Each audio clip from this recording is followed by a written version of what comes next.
So, still talking about program management, let's have a little recap here. Program management is managing different projects to obtain benefits and control, managing them coordinated, making sure that the left hand is talking to the right, making sure that the program manager is talking to both hands, letting people know what's going on. Resolving constraints and that affect the multiple projects is another thing, and resolving issues and change management with a shared governance structure. So let's move on to talk about what a portfolio is. A portfolio is a collection of projects, programs, or other work grouped together to facilitate effective management of all the work to meet strategic business objectives. Managing projects, programs, and other work as a portfolio gives added benefits and control, focuses on higher level organizational objectives. So look here for a moment. We can see that we've got projects, we've got programs, and we have other work. Now this could be operational work, it could be little endeavors, process improvements, and so on. And this is the whole organization. So in the organization, we've got projects, programs, and other work.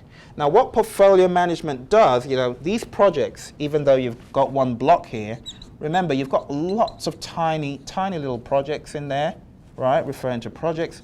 Lots of programs. Some of those projects may belong to those programs, or they may not. And we've got other work. Now at the end of the day, portfolio management looks at the management of all of these, right? That is portfolio management.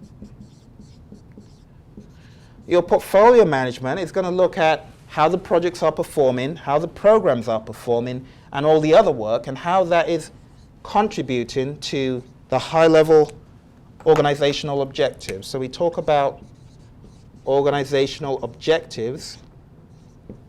Organizational objectives must be met through any of those endeavors. That's what portfolio management does. It focuses, if you look at the slide here, it focuses on higher level organizational objectives. It's definitely a big one to be aware of.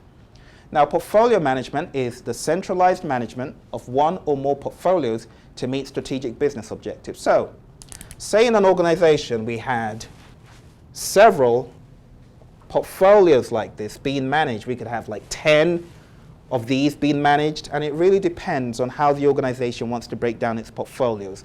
We could have one portfolio in the organization, or we could have several of these portfolios in an organization being managed by a portfolio manager.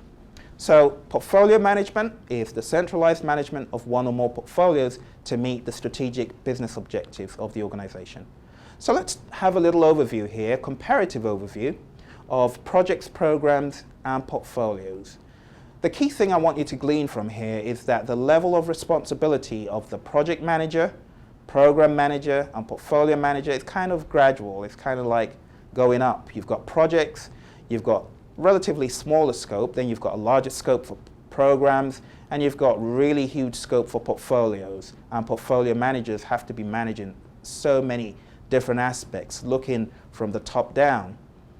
Then talking about change, the project manager expects change on a smaller level than the program manager, and the portfolio manager monitors change in a much broader environment. Talking about planning, we're talking about planning just a tiny little project, but here we're talking about planning various projects strategically, creating a higher level plan to guide detailed project planning. And then we've got portfolios. So what I want you to look at is the gradual increment of responsibility in each of these components. In management, the program manager has a higher degree of responsibility. He has more staff to manage in most cases. The portfolio manager is looking at a much higher view. Some program managers might be reporting to the portfolio manager. And then we're talking about the success of the projects. Well, they've got visibility to some degree, but when you talk about a portfolio, there's a higher measure of accountability if a portfolio should fail and if one project should fail. And of course, it's all size related, but the responsibilities in the organization are kind of progressive from small to large. And then talking about monitoring, the project manager monitors and controls his project work to produce the project deliverables. Program managers monitor program components to ensure goals and schedules, budgets and benefits are met. And then portfolio managers look at the aggregate. They make sure that performance, value, and so on are at a high level, very presentable. So that's all for projects, programs, and portfolios, a comparative overview. So let me just clean this up here, and while I do that, we are going to be talking about the role of the project manager on a daily basis, looking at what the project manager really does. So what does the project manager really do on a daily basis? You can ask yourself, what do I do as a project manager? So let's write down a few things. Let's go to the whiteboard and look here. I'll write down a few for you. Coordinator. The project manager is a coordinator. The project manager is a planner.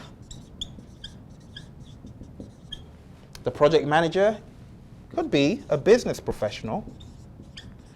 The project manager could be a technician or change agent. Technician, change agent. These are all possibilities of what the project manager could be. The project manager is a leader, communicator. Most importantly, he is a problem solver, and so on and so forth. It's so many things. You might even look at the project manager as an administrator or a conductor, putting all the pieces together. So we could go on and on about project managers and what they do, but the project manager should be performing some, if not all, of these roles to one degree or another. That is really what project management and project managers do. Now, if you look at this slide here, you can see the role of the project manager is to lead projects to successful completion, to accomplish project objectives, to identify project requirements. Basically, it's a go-getter who makes things happen. Let's move on to Chapter 2, where we talk about more information about project management.